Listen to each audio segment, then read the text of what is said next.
Okay, guys, should have downloaded and opened up SIRIL, and this is what it looks like when you first open it up.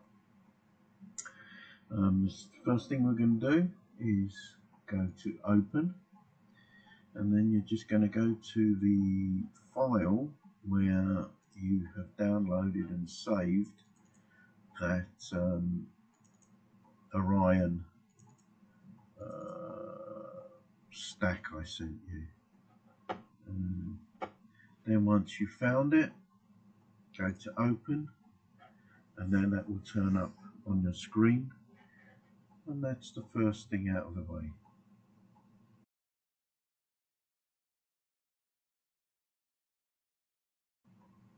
Okay guys, so now you've got your image open, you go to image processing, you go down to the third line down, and that's histogram transformation, and click on that, and then you'll see the histogram transformation window turn up. And you don't have to worry about any of this nonsense here at the moment. We're going to do things manually. So here's your highlights up this end, shadows up this end, and your midtones. We're not really going to go anywhere near the highlights, so we're not going to go to the right screen at all. Everything we're going to do is going to be down to the midtones and the darks. So what you're going to do is you're going to get the midtone and just drag it to the left, just till it touches, you see the histogram coming in on the left, just bring it right up to the edge of the bottom of that histogram and let go, and you'll see this has lightened this area up. So that's our first stretch, and you click apply. Okay, now everything is reset, and we can just see the start of our histogram here on the left. So again, we're going to go to the midtone, drag it just to the start of the histogram there, let go, and you'll see that this is our second stretch. Hit apply, and we're just going to do one more. I'm going to drag it just to the start and let go, and that's our third stretch. And as you can see, that's brought a lot more detail out, but we've got to watch the center here of the nebula. So anyway, that is our second step.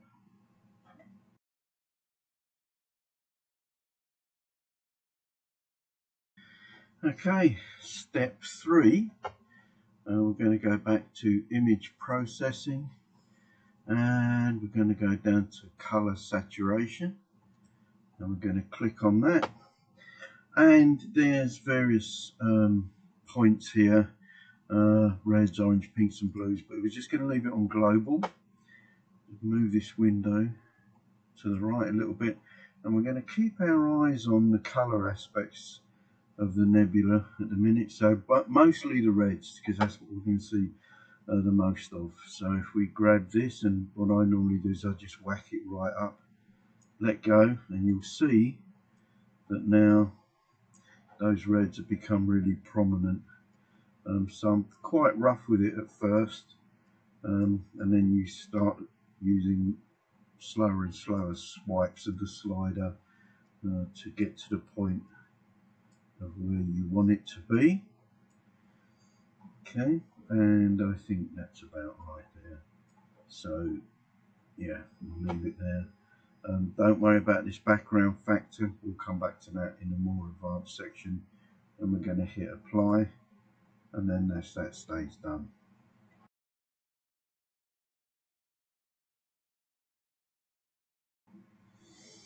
Okay, step 4, image processing again, and if we come down, we can come to contrast limited adaptive histogram equalization. Mouthful, but there we go. Click on that, and now you see we have 2 sliders here, and again keep your eyes on the nebula, grab hold of this tiles grid size, okay, and move it, and you will see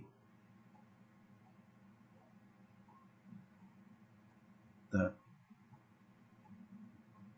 you can actually start increasing the depth of contrast and its contrast limits on the actual nebula. Okay, so again, totally up to you. That's the original. Just add a little bit. And the clip limit is the limit that the top grid, the clipping, so what would be in other words the feathering limit basically. So one can just keep messing around with these as one wishes, and when you think you've got to somewhere nice, click apply, and that's step 4.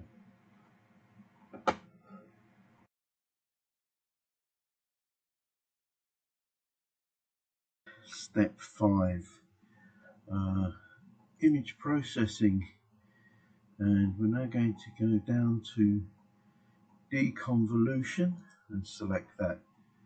This is quite a complicated process, and as you can see there's lots of nonsense. However, we can just use this in its basic form, and what deconvolution does is, if you were to zoom in and look at your stars, if they were slightly egg shape or oval,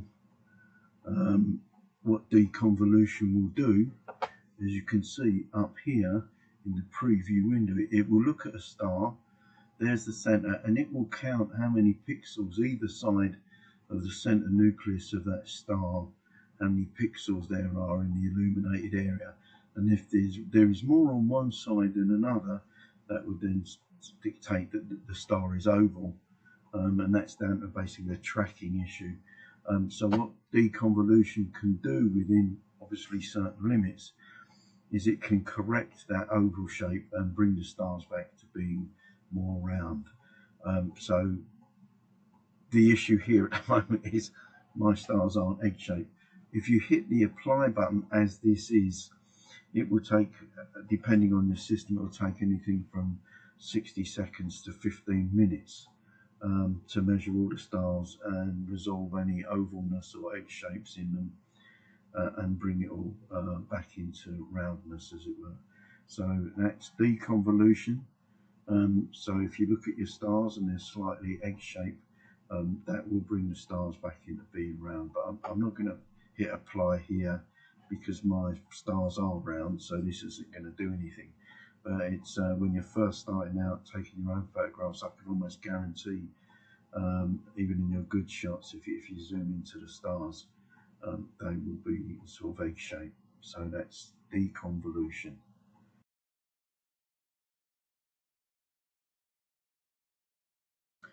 Okay, guys, the next step is image processing again.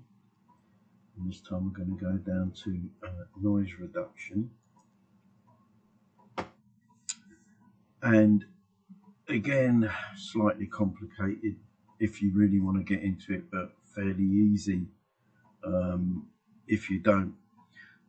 So if you just leave it all standard, you'll see that it's got here at the top, remove salt and pepper noise, and that's normally found in the dark areas of a photo. So let's just go over here and zoom in, and as you can see, this noise here, this isn't terrible and it's not bad, but if you're coming from something like an uncooled DSLR or something, there'll be a load of what's known as salt and pepper noise for obvious reasons in these dark areas. So leave that selected. Don't worry about any of these secondary denoise algorithms or anything like that. Just don't worry about it. Just go ahead and click apply. And again, depending on what sort of system you've got, will basically depend on how long it's going to take. So that's denoise.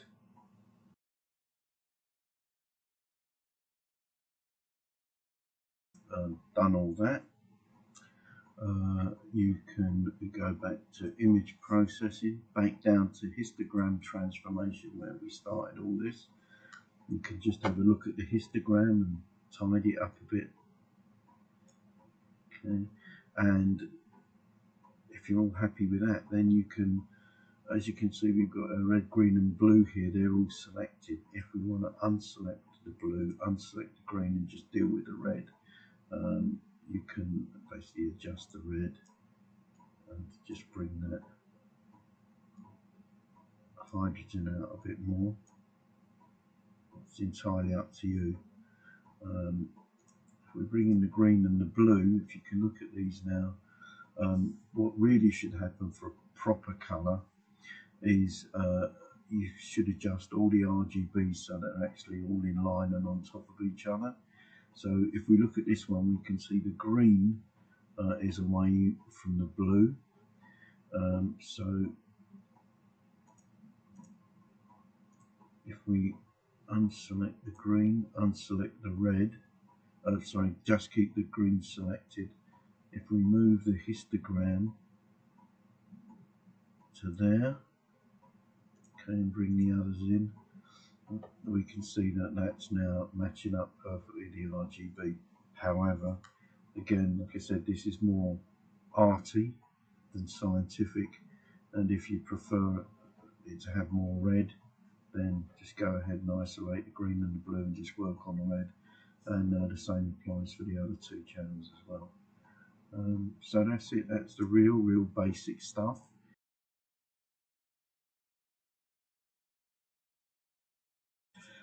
So how to save your image, and we're going to save this out as a TIFF.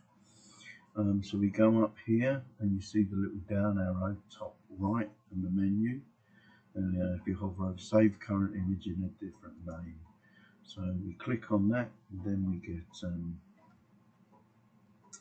our selection of where we're going to save it to. So we select our directory that we're going to save our item to, then we go down to the bottom right, click on the drop down, we're going to save it out as a TIFF, and we're going to name the TIFF Orion test.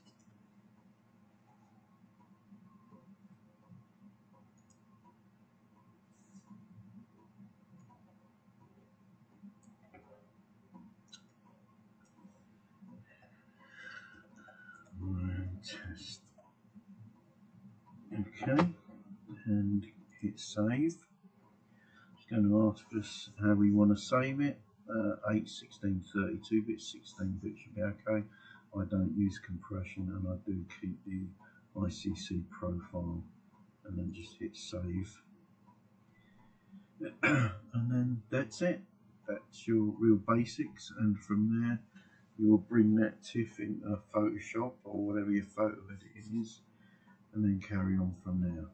So, very quick lesson. We can get more in depth if any of you are interested. Just let me know.